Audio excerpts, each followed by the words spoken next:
St. James Day. Okay. Now, hey, wait a second. I thought today was St. Patrick's Day. Yes, St. Patrick, fun guy. But no, St. James is who we're talking about. James Naismith, the inventor of basketball. This, by the way, the lore has grown and grown over the years. Derek has sucked me into this. I participate in this whenever possible, although this year is a weird one just because of the way the universe lined up. But nevertheless, first thing, can we explain when is St. James Day is Friday. It's the first Friday of the NCAA tournament. Why Friday? Well, it's the first Friday of the NCAA tournament, and I can hear you asking, why is it not Thursday and Friday, which would be the round of 64 for the NCAA tournament? And that is an excellent question. And the answer is, my wife will only let me get away with the Friday. Because I'm going to take the day off and watch basketball. Yeah. But you know what? I've gotten ahead of myself, Dave. You need to hear the beginning of the myth. I need to. Please regale me. We have a whole hour. We do. Oh, we've got, believe it or not, this is all going to tie into True Wealth by the time it's all said and done. And also, I'm going to set the table just for all of you that have been listening over the years, and some of you really haven't. Some of you, you're new to this and you don't get it. So Derek and I have been friends for, we can now say decades, and it's cool. True. Right? So we've known each other for a while. Now, my alma mater is University of North Carolina, which is not terrible except for the part where whenever we play Derek's alma mater, Kansas, then I think the lifetime record that Kansas is ahead right now, over the course of our friendship. So anyway, two traditional powerhouse basketball schools. And so it's a lot of fun just to be able to share this with you. So we have a little bit of the camaraderie through just enjoying the tournament, enjoying that backdrop. But there is way more to it because I think St. James Day predated our friendship. It's been around. It did. So I'm actually going to start at the beginning, which was my freshman year at the University of Kansas. I was like, so the earth cooled and yes, it was the dinosaurs. earth cooled, et cetera, et cetera. Yeah. My freshman year at the University of Kansas was 1987-88. This is well known because Kansas was a 6th seed in the NCAA tournament and won the whole thing. It upset somebody 2nd, 3rd, 4th, all the way to the national championship where it beat Oklahoma, 83-79. But who's counting? Anyway, and the brainwashing was very, very thorough. So I was indoctrinated to basketball. And Kansas went to the Final Four a couple more times while I was there. And then I thought it was just going to happen all the time. And it turns out it does not. It turns out it does not. So we won again in 2008 and 2022, beating the snot out of North Carolina a couple of times in there, coming from enormous deficits back. Oh, and just, that one. Just humiliating the Tar One Heels. time, But come on, anyway. one time. But St. James Day, and you can look this up on the web. It's www.stjamesday.com, and that's St. James Day. It's got an entertaining backstory. And what happened was, I was clerking at the Oregon Court of Appeals, and my co-clerk, a guy named Paul Smith, and I were talking about the tournament coming up. And we were wondering how much work we were going to get done that day, because there are going to be basketball games on somewhere, and even then you could stream some stuff on your computer. And so the year was 2000, and it was 2001 was the first tournament. Which is, so just for record keeping here, I moved to Douglas County in 2002, and that was immediately met Derek at that point. So St. James Day does technically, it was prior to our friendship. That makes this starting. the 25th annual St. James Day. Right. All right, so anyway. So I know, what kind of anniversary gift do we get for St. James Day? It's diamond encrusted something. We'll come back to that. I feel like a ring is appropriate. I think maybe a national championship ring would be delightful. Right? Could Jostens make a St. James Day ring? I feel like they've got it for everything else. So anyway, Paul and I we took the day off with the blessing of the judge that we worked for, and we stayed at my house and we watched basketball all day long. And we cursed our brackets because we filled out brackets, of course, in advance, as one does for the tournament. And I filled out 3 this year. Kansas wins. Anyway, you curse your brackets as the day goes on, and you cross out the teams that are eliminated from future rounds, and you grill kielbasa sausage for lunch. Mm-hmm. People occasionally ask me why kielbasa. I believe it was on sale.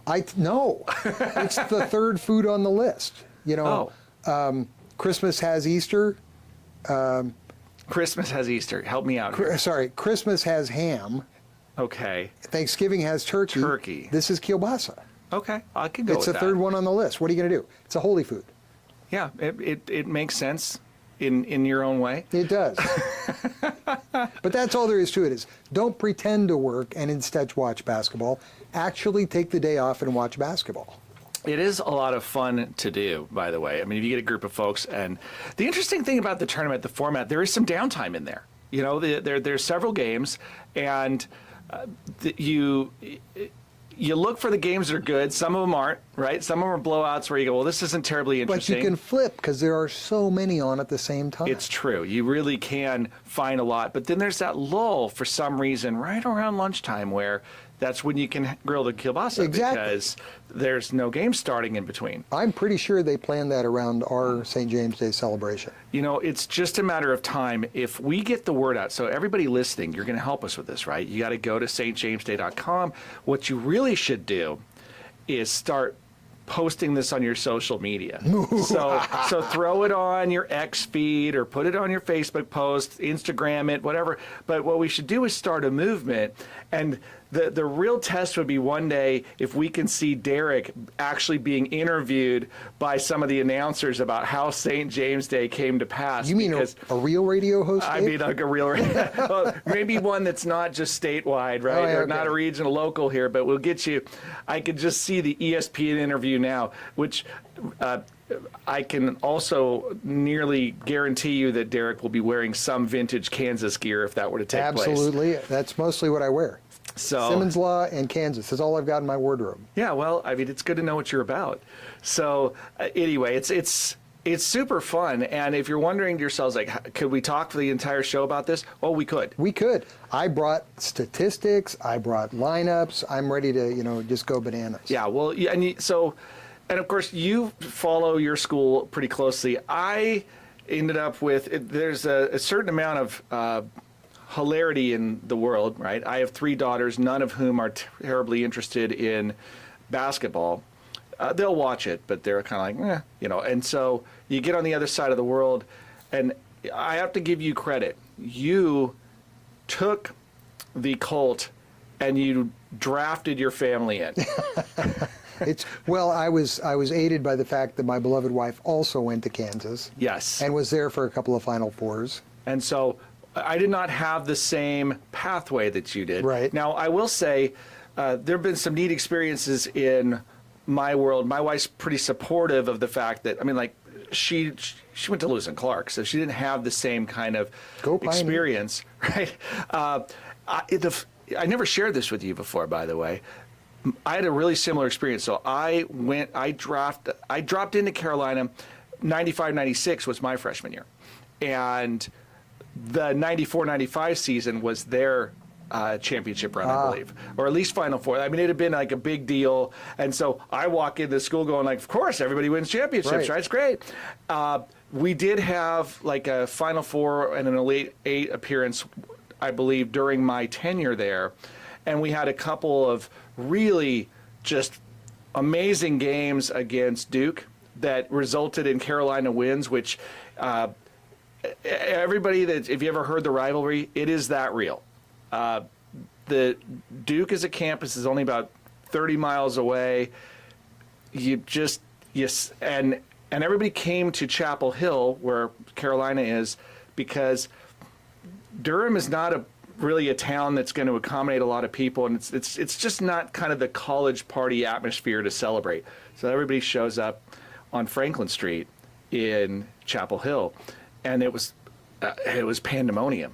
Things that shouldn't happen because college students can be idiots, right? They really are good at it. Bonfires, flipping cars over. You're like, why are we rioting? It's like, well, no, it's a happy riot. Like, what's a happy riot? So just crazy stuff. Well, I join in your hatred of Duke. Yeah, and it's funny as I've gotten older. Now it's ceremonial hatred. I've actually sure. met some people from Duke where I'm like, I mean, I can tolerate you. Yeah, you seem to have survived that fairly well.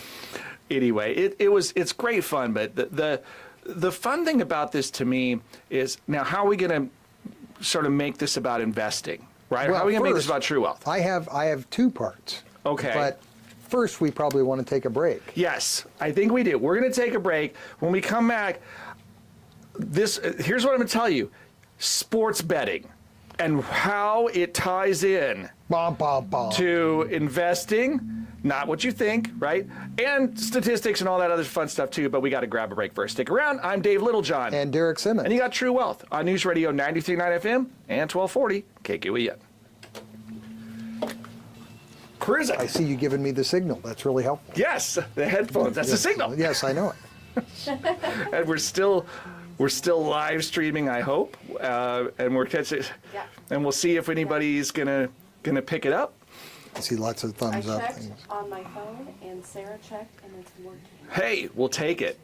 See, these are baby steps towards success. Did you bring this thing? This They thing. provide the. Oh, We created it. yeah. did Yeah, we? yeah. This was our monstrosity that we hacked together, but it's effective. So, all right. So for our live streamers, kind of hear this stuff. It doesn't show up on the podcast, but our live streamers get this, and every now and then we get a little clip that even gets used for something else. But I kind of prep, like this is our prep our prep in between. Yep. So you have statistics, and I have in my mind this concept of how Polymarket is expanding and using this as a segue into talking about the plumbing of like the difference between investing and how people get caught in trading and gambling, and the plumbing makes you think it's investing because like, oh, I go to Robinhood. Well, that's a platform, right? But you have fun statistics too that probably are more relevant for the segment we just finished No, about basketball. I actually don't have any. I was totally making that up. Okay. Well, anyway, That's a stat. what's that? And that's a stat. The stat? Well, remember, like 74% of statistics are made up on the spot. So You do tend to use that number an awful lot. 74? I go 63.8, but Yeah. you well, must have more. Above 70 improves the confidence level, but if you get above 75, it sounds fictional. So, yeah, it's the Polymarket thing is just fascinating to me. All the things that you can bet on, and that is part of what has me like just thinking about talking about this because it's you can cover anything once you talk about Polymarket. I mean, when you told me the other day, like, oh, Kansas is playing, and I've got some money on it because I've got my Robinhood account. It was super novel. Oh, I guess we're back. All right, gang, it sounds like we are back, so we're going to be back. Welcome back to the True Wealth Show. Dave Littlejohn in studio with Derek Simmons. Now, remember, if you are just catching us, it's not too late to figure out all of the glory. We're trying to start a movement here. So I'm going to remind you to go check out the podcast. You can go to littlejohnfs.com under the Knowledge Center, and you can get connected with the last segment. But the key takeaway is St. James Day, National holiday. this Friday. Okay, if you need to know more about this, let me rephrase that. Since you need to know more about this, you should go visit stjamesday.com. And I'm encouraging anybody listening to this show or this podcast to try to crash the website first. That would be awesome. By not hack it, like crash it because everybody visits at once, but to post the address, go to social media and say, hey, I just heard about this, and we're going to start a movement. So we're going to try to push it out there. Look, I think you could probably tell me labor statistics showing that the ability of the American workforce to get stuff done is dramatically affected by the NCAA tournament. Yeah, the fact that there is a boss button on the brackets where you're live streaming so that you can, it will like flip to what looks like A spreadsheet. or Yeah. something. that tells you a lot right there. Yeah, we're all phoning it in because we want to be watching the tournament. That's what we should be doing on Friday. Yeah, agreed. Here's the other real element at this, that a lot of, I don't have the research study to cite, but I'm tempted to go find it at some point. There is evidence suggesting that people that try to put in 50 to 70 hours in a work week actually don't produce any more than somebody putting 40 hours in, because the additional time, by the time you're that fried, isn't actually producing more output. You're just spinning your wheels. So one would argue, in a sense, what if you were more productive, but St. James Day was that restorative mental health time that Absolutely, you needed? it's what you need. So, But you posed a question about the two things that have to do with true wealth in the St. James Day context. So I want to give you the first one because I know that otherwise you would just wonder what the hell I was talking about. I might. So the first one is true wealth is experiential. It's not stuff.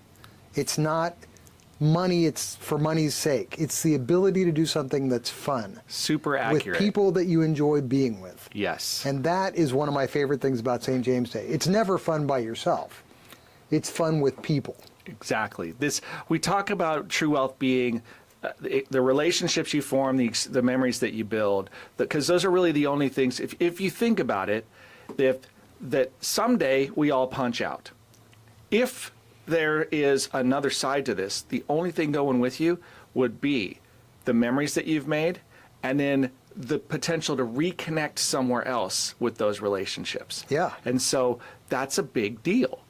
Okay. I mean, and to me, when you talk about risk and reward, it's a really good trade. If I'm like, well, I want to invest in relationships and memories, and those come with experiences, right? It's true. You build those experiences together. And so the rest of it is all, I don't want to call it noise. It matters, right? Your money matters because it's this store of value, and it's this way to trade your time or to trade resources so that you can go create those experiences. Exactly. I can't take Friday off and screw around watching basketball if I haven't been efficient with my time and resources before that.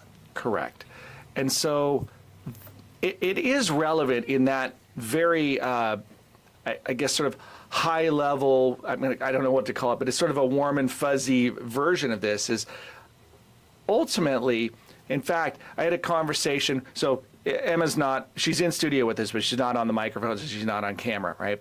We were talking about this earlier. And We'll take off her gag later if it turns out to be a good idea. But I made a comment that she's like, I won't repeat that. I'm like, oh, I'll say it on air, which is that retirement's overrated. And she's like, you can't say that, you're a retirement guy. I'm like, oh, we're not defining retirement the way I think we need to.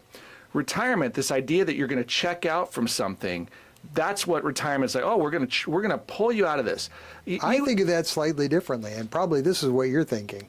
It's not checking out. It's the ability to check out if you want to. That's the difference, right? If you think about Michael Jordan for a minute, you listen to interviews, and he wishes that he could still play basketball. The competitive drive and the things that he loved about the game haven't gone away, but his body tells him now, if you go try to do this, things will break, and it will really kind of implode your quality of life. So that kind of retirement was, in a sense, forced upon him by biology. So that's a retirement that it takes you away from something that you care. And that's why I opted not to play professional basketball, because I knew eventually my body would break down. That was the only reason. Wise decision, only reason. Right? So the idea, I like to redefine retirement. You've already kind of said it in another way. I sucked the wind out of it. No. I just, you kind of hit it. The way I define it is you work because you want to, not because you have to. That means developing financial independence. You employ your money so that it's capable of doing the work for you, so that now it's not to get you out of work. Some people, it's like, I just got to stop working. I go, you're doing the wrong kind of work. Right? If your whole goal was to get out of that as quickly as possible, then, or something else you think is significantly better, I'm like, well, maybe we need to find you work that is more fulfilling. So I gotta tell you, I'm not in any hurry to run away from what I do. I really like what I do. I like it even more if I don't have to do it. That's right. That's the key. So it just feels different when you want to do stuff, right? I tell people this all the time. You can ask me to do something, and man, I will go out of my way. You tell me to do something, and I will dig in and resist. It's weird. And you do that even if it's you telling you to do it. It's true, right? You need to do those push-ups. I don't want to do the push-ups. All right. So yeah, True Wealth and how this whole St. James Day thing, though. We have fun memories. This is a year where, because I'm going to be traveling, I'm not able to actually host St. James Day, but we oftentimes host it at our office. It's been a lot of fun at your office. And big screen. We have a new office environment, and if all goes according to what we are trying and planning to do, we should have a pretty awesome place to have St. James Day next year. But this year is going to be, not as remarkable. So Now, there you Dave, go. just to be clear, people can celebrate this in the privacy of their own homes. They can certainly do that. But if your clients could certainly come and partake at Little John, not this year, but next year. Right, next when year. it's ready. That's true. And we're pretty generous with the definition of client. It's like client, friends of clients. If you're within, listening degrees. distance of the show, and you're like, you know what, I like the show. I thought I'd come by and say, hey, yeah, we'd probably just be like, well, come on over. Our version is pretty simple. We usually do have kielbasa because there's a tradition there. It's a rule. But we also have a fair amount of pizza because Yeah, it's pretty right. easy to get that there. So, which is like the 5th food group on the list. But It's whatever. right up there for sure. The joke that's not maybe a joke, I feel like we need to start making like peach pie or something. Right? In honor of the peach baskets. Yes, James- if you know the history. Okay, hey, wait. I abandoned in the middle of the story there James Naismith. You did. He's a Canadian guy. He invented basketball. He then came to the University of Kansas, where he was Kansas's first basketball coach. Yeah. And he also Kansas's only losing basketball coach. Yeah, Interestingly but enough. if you invented basketball, did you really lose? It's hard to say. Really good Yeah. point. I can't object to that. But first coach, it's also, this one was an interesting one too. I think I read that he was the phys ed teacher and pastor. Ah, So now that one I may have to go and do some deeper research on, because it could be that when you are doing research around St. James Day, you get a snarky AI agent that says, oh yeah, pastor, why not? I'm like, wait a second here. Can you validate that? It's like, oh, I'm sorry, what time is it? I gotta go. Like, you get weird hallucinations, but it would be hilarious. but yes, he used a peach basket when he first invented basketball. Yes. And they had to stop and climb up and get the ball.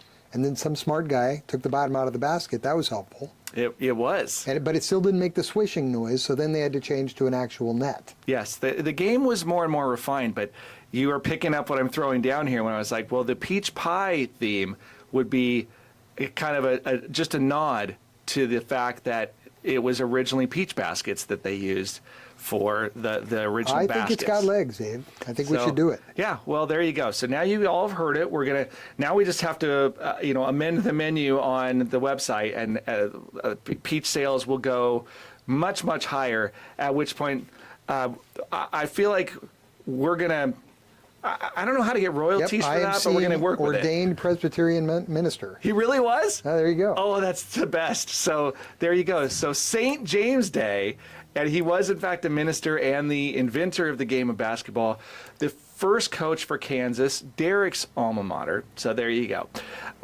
So you get it. There's a lot of history to this. So how does money tie into the NCAA tournament? Well, I love it. Rhetorical. So, right? There are so many things we could talk about. We could talk about NIL. I do want to talk about NIL. Yeah, well, and we should. We can talk a little bit about Polymarket, just because, which is basically the betting marketplace. One of the things that I thought would be fun to unpack for our listeners is this concept of how the odds get made in these environments. How, not because we're trying to become bookies or anything, but just because to me it was fascinating to see Polymarket's gone way beyond sports, but sports are something we're all really used to. Right. We're familiar with this idea of how do you handicap and whatnot. So I think that'd be fun. But yeah, the NIL thing, because I don't know about you, while I understand why it had to happen, there are parts of the system that don't resemble parts that I used to really treasure right now. So this is money paid to college players for name, image, and licensing, and that's NIL. And the idea was, back in the day, it was prohibited. You couldn't pay players. And in fact, Kansas spent some time on probation for that sort of thing. And that's why they didn't go to the tournament in 1989, not that I'm carrying a grudge. But now it's totally legal. After there were some lawsuits and change in rules, schools can actually pay players. At the same time, the transfer portal opened up. This one, by the way, does confuse me a little bit about when it's open and when it's not, and what the rules are, and when you can transfer or not, or if you can transfer and play immediately, or if you have to transfer in redshirt. There's some nuance to this that I haven't really done my homework on, and I just have to kind of throw that out there for our listeners that I am not an expert on the transfer portal element here. But what I am fairly aware of is this name, image, likeness stuff has created a financial arms race for a lot of teams, and it's becoming apparent to me that the schools that have the deepest pockets are buying teams. And so the question is, does it turn the college sports world into sort of like the New York minor Yankees? league, yeah. Yeah, well, I use the Yankees as the example because historically, baseball without a salary cap, the Yankees would just pay as much as they needed to pay And win. to get the talent, Yeah. and then they'd win. And that actually worked out just fine for the franchise, right? They weren't losing money by paying all this to their top players, and they were winning. So I could see the basic formula at play here, that if you're a big school that's got the capacity to do it, why wouldn't you? Now, a jaded viewer might say, yeah, but now just everybody can pay them. It used to be some people paid them under the table. I'm not thinking of UCLA here. Right. Well, let's unpack this further, but I'm looking at the clock and I realize we're a little long. Let's grab a break. When we come back, so first of all, the NIL stuff, Derek and I have had lots of talks about this actually. And so, but maybe we have the conversation, where might the league be going with it? But also, how does this affect betting? Does it affect betting? Do we care? Right? sounds Stick like around. fun. We'll be right back. I'm Dave Littlejohn. I'm rabid Kansas fan Derek Simmons. And you're listening to True Wealth on News Radio 93.9 FM and 1240 KQEN. Rabid Kansas fan, I Derek am. Simmons. I'm You looking know at what? Strange things that people have betted on. It's everywhere. Yeah. Here in the news right now on Polymarket, what's the top of the list for me? I'll probably get the radio station in trouble. Will China invade Taiwan by December of 2027? 50-50 odds right now, based on the betting. The interesting thing is, the betting isn't necessarily, it's odds making, but it's not prediction. Yeah. That's really misunderstood by, I think, a lot of people. Is like, betting isn't predicting. The How do you draw a more bets distinction? you have, the more accurate it tends to become. Strangely enough, although not perfectly. That doesn't sound right. Well, it's like sample size. The issue, though, is that you don't necessarily Oh, have... I see what you're saying. Yeah, you if don't... 1,000 people bet, it's more likely to be accurate than if 100 people Correct. bet. Yeah. Okay. It's not an individual, if I bet 10 times, I'm going to get right. Correct, more right. It's the than- number of participants. And, Yeah. and so the idea being that it becomes a more representative sample the larger it gets, even though that's not necessarily true, because like you're not going to get a general population typically voting for these things on Polymarket. You're going to get gamblers betting on Polymarket. So there is some skew to that based on who are the people that, because you're not designing the poll. It's sort of a passive and indirect polling mechanism, and you're not getting a representative sample. But nevertheless, it still becomes more accurate just by higher participation. At least in theory. But yeah, that's the stuff that is fascinating to me about how the Polymarket concept works. Is, I don't know. I mean, like, what's this one? What will be the #2 U.S. Netflix show this week? Number 2. Yeah. There's One Piece Season 2 or Age of Attraction. And then what will be the will be the top U.S. Netflix show this week? One Piece Season 2 or Virgin River Season 7? Who makes these bets? The Iran military action against Israel on March 18th or March 19th? March 18th, 100%. That's tomorrow. March 19th, 78%. Boy, these are weird bets.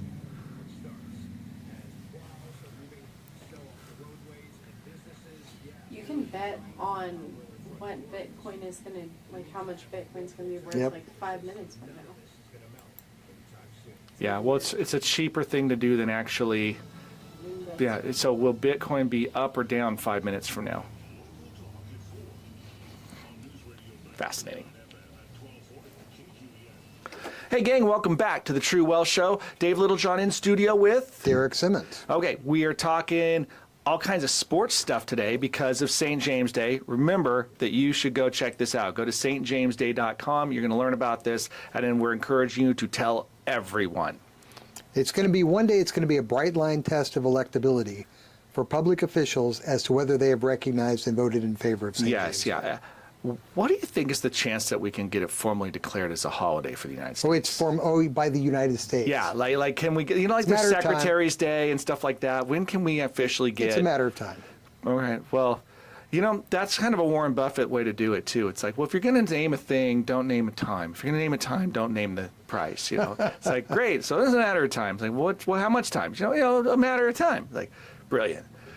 We're starting it here, guys. We're starting a movement. True Wealth Show started a movement. 25 years it's been around. Yes, it's time for it to stop being a secret. You all know. Come on, don't tell me you don't have like a Facebook account. The listeners on this show, I mean, we're Facebook. And there is a people. St. James Day web presence as well. There we go. See? So I Web- just want you web to and go out Facebook, there. yeah. Here's kind of a thing. Here, let's do a fun experiment. I want you to go post this, and then I don't know the equivalent of like tag, but to tag Little John Financial. We have our Facebook page, and so if you go post this and you tag us, then we'll know. All right, and maybe we figure out the person that will do a drawing or something for a peach pie, something novel that What we can fun. get away with if we can get a bunch of people posting. So we'll let us know because we'll see it, and then it'll be a fun game. All right. We were talking about name, image, and likeness Yes. and how this has affected the sports landscape. So one of the interesting things about that is now schools can go out and boosters and pay people to go to their school. Mm-hmm. And so you find high school athletes going, well, which school am I going to get the most money from? Mm-hmm. That's not the hard part. The hard part is a lot of people have just finished their freshman year going, now which school can I get the next Hence the money transfer from? portal thing, right? And the fact that those two go together does not work very well. It does not. I had the opportunity to hear Bill Self, who coaches Kansas, and John Calipari, who now coaches at Arkansas. They were discussing this. And Calipari went on this big rant. He's like, you've got to be able to have contracts where the players agree to stay for a couple of years, because otherwise they're getting paid, they get cranky, and they're going to leave at the end of the year and maybe not play as hard as they could. They have no reason to remain invested. Mm-hmm. And so now the contracts are becoming a thing. But if you're a player and you have a choice between two schools, one that requires you to stay for 2 years, one that requires you to stay only for 1 year, and they're paying the same amount, and you think you're going to get better, you're probably going to go with the 1 year school. So the market is going to have to bring people along in that. Yeah. Well, here's the interesting thing about it. As somebody that largely believes in capitalism, and when I say terms like largely, I realize that it'll frost some people because they're like, I'm a purist, I want all capitalism. Like, no, you don't. Like, you don't, right? Because the natural progression of capitalism is to monopolies. Like, that's where it goes if you don't have it restrained by some rules. That's just where it will It's go. efficient and beautiful and crushes everyone. Well, that's the thing is that capitalism wants to evolve to monopolies. which ceases to be capitalism. So it's funny because it's the system that probably best represents human nature, but it requires certain conditions to persist. One of which is there needs to be price discovery and there needs to be competition. And in many cases, when things get super gigantic, it becomes impossible to compete with them. So you lose the very thing that you want because the thing that's working so well eats everything in the pond. That's why I say I use these qualifying terms. But nevertheless, I'm a fan of the idea that the markets can work this out. The issue is, can they work it out before they do enough harm that the institution itself is unrecognizable? Because if you end up with 16 schools that have everything, then what you have is basically a de facto pro team just using younger athletes. Yeah, and if they move around all the time, there's not that sense of loyalty that I came with from growing up with a team, well, my young adult years with a team that was really good, and all the players stayed year after year. Right. Didn't identify with multiple schools. It built a brand. And it's funny because were I a college administrator at like a chancellor level for a system, this would really concern me, because the idea that you have revenue sports attached to your institution that are becoming so big that they financially wag the dog, but they are also destabilizing to loyalty to the institution, that then you're trying to balance the idea of, well, how do I attract my students, but also how do I keep people invested in my school? We have a number of issues here because there's already a funding challenge, right? Schools are getting progressively more expensive, and we're trying to figure out how do we control the cost of education. Meanwhile, there's an arms race for money on the other side of it. True. Like, there's some internal conflicts to manage here about, hey, we're supposed to be about students, but what we really are is this farm league for pro sports. So how do we reconcile that exactly? And yeah, we would need multiple shows to unpack that. Or we would need to have like a separate podcast version where we get 2 or 3 hours to just go uninterrupted and that kind of stuff. But we need to talk about the prediction market and how it affects sports. Yeah. Well, does it? So first, let me ask you this, because I like the way you phrase that. Does it affect sports? Well, Like, does it? How? Because you said how. So first, does it is kind of a yes or no question. But what do you think? I don't know Does that there's a cause effect on sports at this point. It does drag more people in. Well, betting is a very, very effective way to get people to watch sports. Here's kind of the conspiracy theory. I mean, there is a conspiracy theory that for the really big games, that Las Vegas, having historically been huge betting pools, has some influence over the quality of officiating. Whether or not that's real, I mean, my suspicion is it's less real than people want to believe that it is. But it's not, I mean, there's enough big money in these industries now that it's not outside of possible that big money influences components to the game. I wouldn't expect it to affect officiating as much, because these are people being filmed from 37 different angles and going to be criticized if they make any wacky calls. They're not the people I worry about. It's the guy with the jump shot where he pulls it a little bit left and you can't tell. You know, it's the players is where my concern is. Oh, yeah. And so they've got pretty strong Yeah, actually, and that's controls on that. It's equally relevant to suggest that, you know, these are big money players with big money riding on them. There could be a lot of pressure from interested parties, and it may not be as obvious as you think. You know, it's the old mafia style of like, hey, you know, we know where your parents live, and you need to maybe not play so well today. It's like, oh, yikes. And maybe it's not intentional. You're just worried about the threat to your parents. You never can tell. Yeah, and I really hope that it's not like that. But I'm not naive to the fact that I think I've said this publicly before. The NCAA is arguably one of the largest, you know, money laundering is a criminal thing. I'm not going to call it that, but it's because of its nonprofit status. It is a massive financial engine that is controlling huge economic forces. But that's in one of this the country. interesting things. It no longer has the economic impact that it did. You know, in the 80s, the NCAA could slam you down and keep you from going to the tournament. 1989 again. But these days, they really can't. They don't have the power that they did back then. But I want to come back and talk about the poly markets. Okay. All right, okay. so here's how I discovered this. Was I had this Robinhood account, and I'm looking at crypto, and I'm looking at stocks and all sorts of good stuff, and it says prediction markets, and I'm like, what the heck is a prediction market? So I click on it, and sure enough, the top 2-3 things are basketball games. And so then I How click would on, the algorithm possibly know that Go you'd figure. be interested in basketball? but I click on one of those, and it is not a traditional line. You know, usually if you're in Vegas, you've got a bet and you have a line. This is something different. Okay, I want to know more about what you're talking about. I'm looking at the clock. Let's do this. Grab our last break. Let's get it out of the way. That'll give the maximum block of time where, because this is really, I've watched him do some of this. So I want to know the line.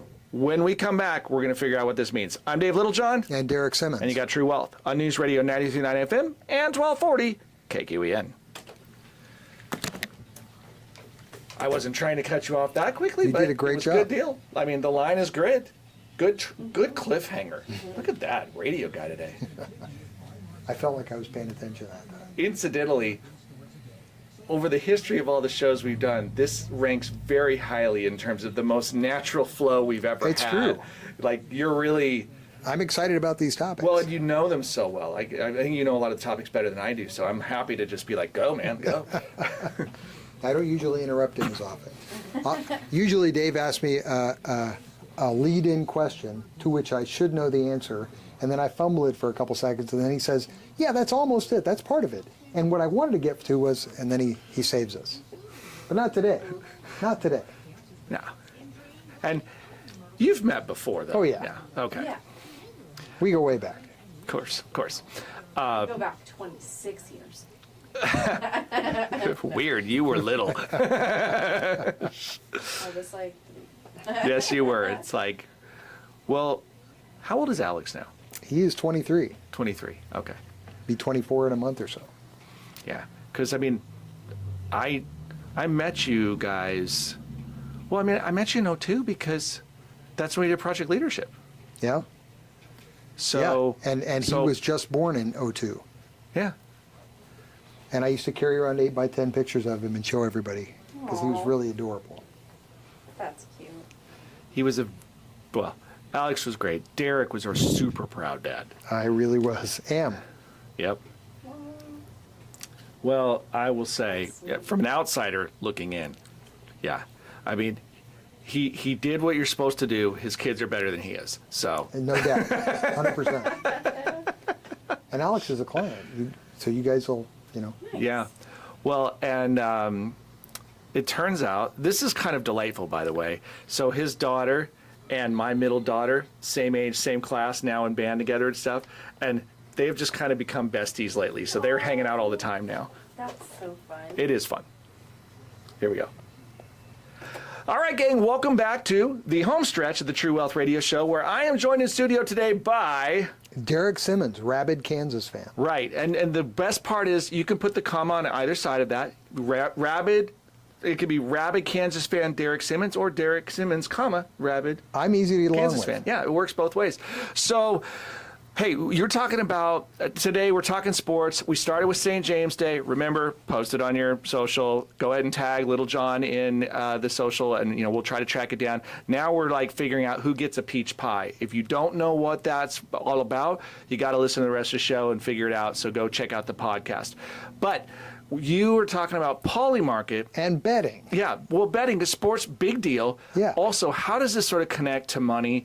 We're not really advocating for gambling. That's not what's going on here. But big money in sports, and then Polymarket comes along, and you can bet on all kinds of stuff. But sports was the first one, and you're telling me about your experience with The Line. What are you talking about? So the line historically is you would say, well, Kansas is favored by 6 or an underdog by 6, and you can choose to take that Kansas will do better than the line. The line is set artificially by Vegas, whoever the odds makers are. This is what they think is going to happen. Mm-hmm. Now, this is different than what happens in the poly markets, what you see on Robinhood, where you go in and you buy a contract. So there's usually like $1.01 in a contract. And so if Kansas is favored, it might cost me 75 cents to buy a $1 contract. And then so I pay 75 cents per contract, and if I win, I get $1 back. On the other side, the other team is an underdog. So they pay 26 cents for a $1 contract. And of course, the more people that bet on Kansas, the more that line moves because people are making a bid and then buying. Right. So over time, how much your contract is worth or you're paying for it changes. So you could buy early in the game and then fall behind and sell it, or buy more and then come back and it would have been cheaper and you make more money. It's just fascinating. It is. So here's the thing that, as I'm reading about this, these are the kind of underlying is this concept of a binary option. It's a 0 or a 1, right? You either win $1 or you win 0. Right. But you didn't pay $1 or 0 for it. You paid whatever you paid at the time. And the way that it's sort of matched up is the probability is, in essence, that adding the two halves together. So if in your Kansas example and they're playing, evil team B, right, then team B maybe has 30% chance of winning and Kansas has 70% chance, then that's the 30 cents plus the 70 cents, that's the dollar value. Right. And essentially two people put, their money in and there was $1 worth of value. Right. And then one person gets the $1 and one person doesn't. Right. That's kind of how that halves out. And if more participants show up, this is the interesting thing to me. It's not actually the probability. It's not predictive in like, oh, well, now Kansas has a 70% chance of winning. What it says is 70% of people think Kansas is going to win. Right. And it's fun to see it change over time. I'm sure you've all seen these graphs on Facebook or whatever where the likelihood of winning is really, really low. And then right at the end, there's a flurry and things happen and then they end up winning. And it's just this, you can't see it on the radio, but it's a curve that is just really phenomenal as to what happened to the value of that contract when a team makes a furious comeback. Mm-hmm. Yeah, it's because you're really watching it in real time.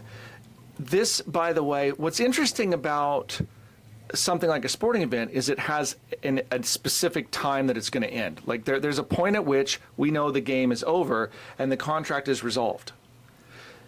There are similar versions of this that happen in the investment landscape around stocks and bonds, mostly stocks, but there are options around these that are this idea of the price is going to move one direction or another. And you are doing something similar, which is you're betting on a future price and you're positioning yourself so that you can either buy or sell based on a future price. That, incidentally, is exactly what hedging is about. The thing that we didn't talk about in the poly market is somewhere somebody made a little bit of money just for providing the market itself. Yeah, well, that's what I was saying. It adds up to $1.01. It doesn't add up to $1. Right. Because somebody gets their vigorish on this bet, and it's going to be whoever's hosting the poly market. Yeah, so you used Robinhood as an example. That is an online discount broker that you can buy investments through, but you can also get in access to these poly markets. So Robinhood's making about a penny per contract. And that's their, what do you call that? I mean, their management. I still call it vigorish. That's exactly what they call it when you bet in Vegas. They're going to keep a percentage. Mm-hmm. Whether you win or lose, they're going to keep a percentage. Well, there you go. And so it's important to understand that because in the stock market, there are market makers. It's very interesting. If you're buying a position, oftentimes the exchange is happening between a third party so you might be buying and somebody else is selling, but it could be that you're buying and nobody else is selling yet. Well, there's a market maker that has a pool of this available position that you want, and so they're going to trade out of their own inventory. And they're going to do that to facilitate transfers rapidly and to make a market work more efficiently. The market maker has to manage their risk exposure. And so they are constantly hedging to make sure that the amount that they have in their own inventory is not a liability to them if the market is going against them.